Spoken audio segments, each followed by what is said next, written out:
अस्सलाम वालेकुम, good morning. आप सबका मेरे चैनल पर वापस से स्वागत है। बहुत ही एक इंटरेस्टिंग वीक था लास्ट वीक वाला। मंडे से जो मार्केट गिरना शुरू हुआ, फ्राइडे तक गिर ही रहा था। कोई भी fresh entry Monday to Friday तक हमारे पेड सिग्नल्स में नहीं मिली। एटलीस्ट फ्राइडे की शाम तक, मगरिब के टाइम तक कोई भी ट्रेड नहीं किया था पिछले हफ्ते हमने। उसके बाद मार्केट में एक थोड़ा सा अपसाइड आया जिसमें हमें एक एंट्री करने का मौका मिला और फाइनली हमने तीनों में एंट्री कर ली, गोल्ड, सिल्वर, फॉरेक्स में। गोल्ड में थोड़ा सा प्रॉफिट किया, सिल्वर में अच्छा एक 1100 का प्रॉफिट किया, फॉरेक्स में कॉस्ट पे ही एग्जिट कर दे। मेरा कहने का मतलब यह है कि पूरा हफ्ता हमने सिर्फ ट्रेड करने का वेट किया और कोई भी उल जलू ट्रेड नहीं लिया, because market was not giving any entry. Market में कोई एंट्री नहीं हो रही थी बिकॉज जो रिस्क रिवॉर्ड रेशियो था सेलिंग के अंदर वो बिल्कुल भी अच्छा नहीं था, इसलिए मैंने अपने क्लाइंट्स को कोई भी सेलिंग नहीं दी। मंडे से ही मार्केट गिरना स्टार्ट हो गया था एंटिसिपेशन में कि इन्फ्लेशन बढ़ सकती है, और वैसा ही हुआ। सारे के सारे इन्फ्लेशन के नंबर जो थे, महंगाई के आंकड़े जो थे, बढ़ के आए अनएक्सपेक्टेडली। जो पीपीआई है 0.7% बढ़ के आया, जिसका मतलब यह है कि पिछली बार से 1.2% बढ़ा है। और बहुत ही बड़ा ये इन्फ्लेशन हाइक है जो आने वाले महीने में जो सीपीआई है उसमें हमें देखने को मिल सकता है। बिकॉज इन्फ्लेशन जो है वो पहले होलसेल इन्फ्लेशन आता है, उसके बाद कंज्यूमर इन्फ्लेशन आता है। तो कंज्यूमर इन्फ्लेशन, इसका मतलब है इट इज़ पॉसिबल कि फरवरी में मतलब अब मार्च में जो नंबर आएंगे फरवरी के, उसमें सीपीआई के बढ़ने के बहुत ज़्यादा चांसेस हो चुके हैं। पूरे हफ्ते ही कोई ना कोई डेटा आ रहा था जिसकी वजह से मार्केट जो है वो उस टाइम तो मूव कर रहा था, लेकिन जब उसका टाइम आ रहा था डेटा के बाद, तब मार्केट अटक जा रहा था। जैसे ही डेटा आ रहा था, या तो $15-20 गोल्ड क्रैश हो जाता था, ये थोड़ा सा रिकवर हो जाता था, और फिर उसके बाद या तो $15-20 की रेंज में ही चल रहा था या फिर वहीं अटक जा रहा था।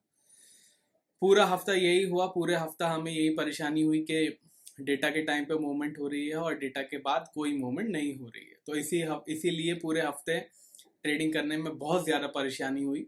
मुझे लग रहा था इस हफ्ते हमें कोई भी ट्रेड करने नहीं मिलेगा, बट अल्हम्दुलिल्लाह फ्राइडे हमने फाइनली एक एंट्री की और अल्लाह का शुक्र है कि प्रॉफिट करके ही निकले। बाकी अगले हफ्ते दो मेजर डेटा हैं। अभी हम जब डेटा का शीट देखेंगे अपने रिकॉर्डिंग पे, स्क्रीन पे, तो आपको पता चलेगा। एक सबसे ज़्यादा इम्पॉर्टेंट डेटा है फ्राइडे को, कोर पीसी इंडेक्स। ये वही वाला इन्फ्लेशन नंबर्स है जिसको देख के फेडरल रिजर्व अपना इंटरेस्ट रेट डिसाइड करता है। इवन दो वो सीपीआई और पीपीआई के आंकड़े ज़रूर देखते हैं, बट उन बहुत बार फेडरल रिजर्व क्लियर कर चुका है, डिसाइडिंग फैक्टर जो है वो कोर पीसी इंडेक्स रहता है। तो अब फ्राइडे जो है वो वाला डेटा है 7 बजे। इंशाल्लाह उस टाइम हम लाइव स्ट्रीम कर रहे होंगे मेरे चैनल पे।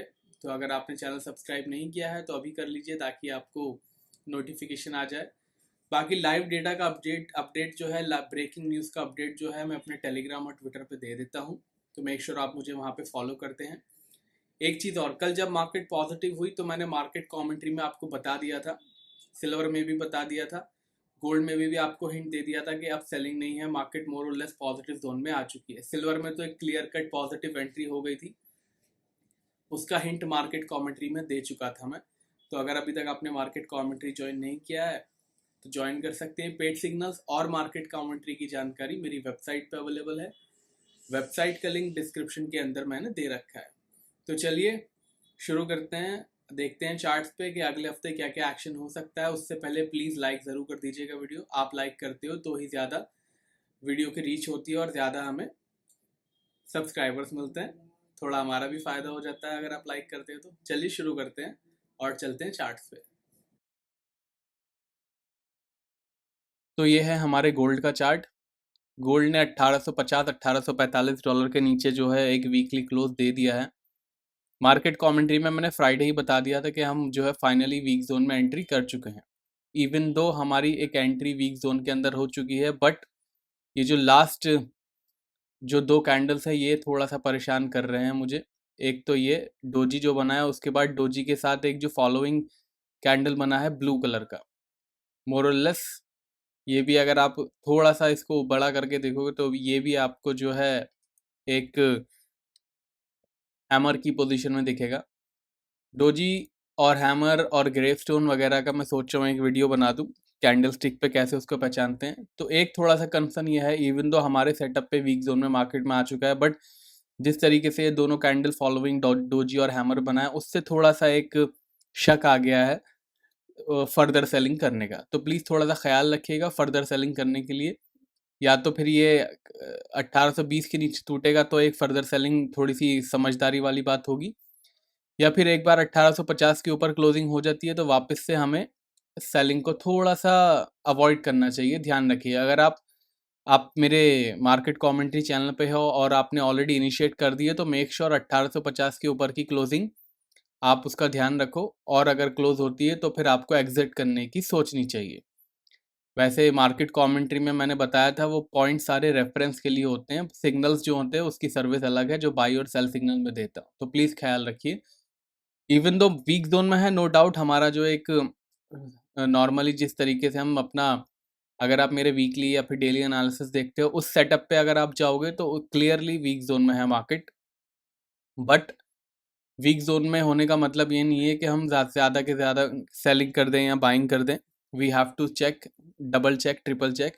तो डबल चेक में ये वाला जो हमारे दो कैंडल हैं ये थोड़ा सा शक डाल रहे हैं, तो प्लीज़ इसका ध्यान रखिएगा अगर आप फ्रेश सेलिंग करने की सोच रहे हो या फिर ऑलरेडी है तो आपके पास।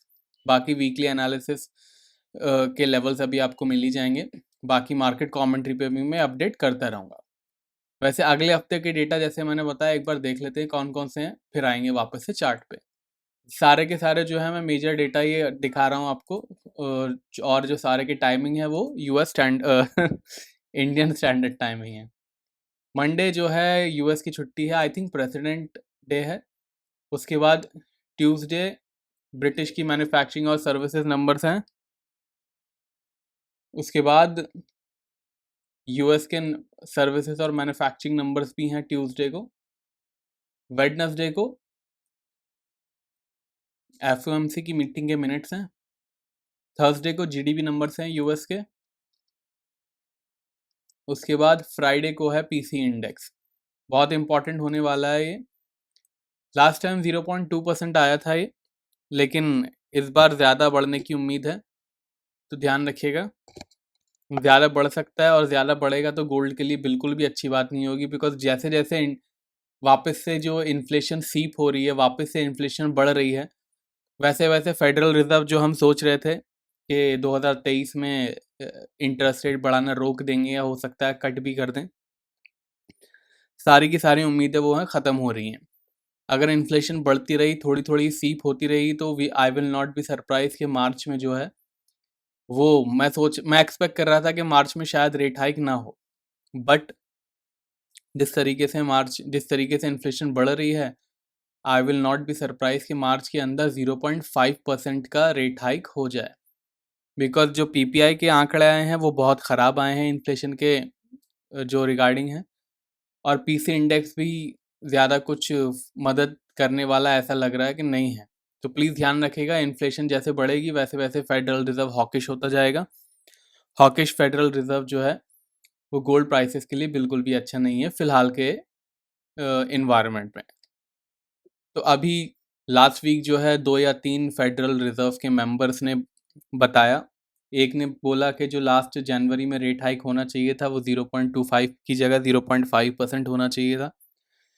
एक मेंबर ने कहा कि इन्फ्लेशन को रोकने के लिए और तेज़ी से इंटरेस्ट रेट बढ़ाने की ज़रूरत है। एक मेंबर ने तो ये बोला कि हो सकता है कि फेडरल रिजर्व को 6.5 से 7% के आसपास रेट हाइक करना पड़े तो इन्फ्लेशन का टारगेट 2% जो है फेडरल रिजर्व का आ पाएगा। तो वही है, जिस तरीके से फेडरल रिजर्व के मेंबर जो है स्पीच दे रहे हैं वैसे वैसे मार्केट रिएक्ट कर रही है। ये सारे के सारे कैंडल जो हैं ये सारे के सारे मोरलेस या तो डेटा वाले कैंडल हैं या फिर ये स्पीच वाले कैंडल हैं। तो डबल वैमी हो गई है, या तो डेटा इतना नेगेटिव आ रहा है और उसके बाद जो फेड के मेंबर हैं वो भी बोल रहे हैं और मार्केट को नीचे कर रहे हैं, तो ध्यान रखिएगा। बट ये डोजी और हैमर जो है वो थोड़ा सा मदद कर सकते हैं बायर्स की। बाकी Monday to Friday intraday video तो आता ही है, तो आपको उसमें पता चलता रहेगा और मार्केट कमेंट्री में भी मैं लगातार अपडेट देता रहता हूँ। जो इंडिया के बाहर के लोग हैं वो मार्केट कमेंट्री ज्वाइन का बटन दबा के, ये जो यूट्यूब पे ज्वाइन का बटन दबा के ज्वाइन कर सकते हैं। कम्युनिटी पोस्ट में सारे पोस्ट दिख जाएंगे। इंडिया के जो सब्सक्राइबर्स हैं वो टेलीग्राम चैनल ज्वाइन करें मार्केट कमेंट्री का, क्योंकि उसके अंदर MCX के लेवल्स भी आते हैं। तो चलिए, गोल्ड का रेजिस्टेंस, गोल्ड का सपोर्ट क्या है देख लेते हैं। 1905 1905 का रेजिस्टेंस है, इसके ऊपर जाके अगर क्लोजिंग दे देता है तो फिर $2000 की तरफ गोल्ड प्राइसेस जा सकते हैं। 1790 का सपोर्ट है, 1790 के नीचे अगर क्लोजिंग होती है तो फिर 1750 और $1700 तक गोल्ड प्राइसेस जा सकते हैं। गोल्ड वीक जोन में आ चुका है, प्लीज ध्यान रखिएगा। बिल्कुल भी बायर्स के लिए कोई न्यूज़ वगैरह दिखाई नहीं दे रही है। ये ज़रूर 2 कैंडल बायर्स के फेवर में दिख रहे हैं, बट दैट्स इट। ऐसे समझ सकते हो कि 80% जो बायस्ड है वो सेलर्स की तरफ है। 20% ये जो 10% की 2 कैंडल हैं, ये थोड़ी सी बायर्स ने कमा ली हैं, बस दैट्स इट। बाकी जो मार्केट है पूरा वीक जोन में लग रहा है। बट ध्यान रखिएगा, इंट्राडे एनालिसिस आपके लिए इंपॉर्टेंट रहेगा अगर आप पोजिशनल ट्रेडिंग करते हो आजकल, बिकॉज इंट्राडे में ही आजकल ट्रेंड चेंज हो रहे हैं। तो प्लीज़ ध्यान रखिएगा, मार्केट कमेंट्री भी आपके लिए इंपॉर्टेंट रहेगी। यह है चांदी, और वैसे weekly MCX level Telegram channel पे मैंने मार्केट कमेंट्री के दे दिए। यह है चांदी, 2172 के आसपास बंद हुई है। एक अच्छी रिकवरी दिखाई इसने, $21.20 से लेके 21.70-72 तक बहुत ही अच्छी रिकवरी आई चांदी के अंदर। बट अभी भी चांदी वीक जोन में ही है। रेजिस्टेंस सपोर्ट क्या है चांदी का, चलिए देख लेते हैं।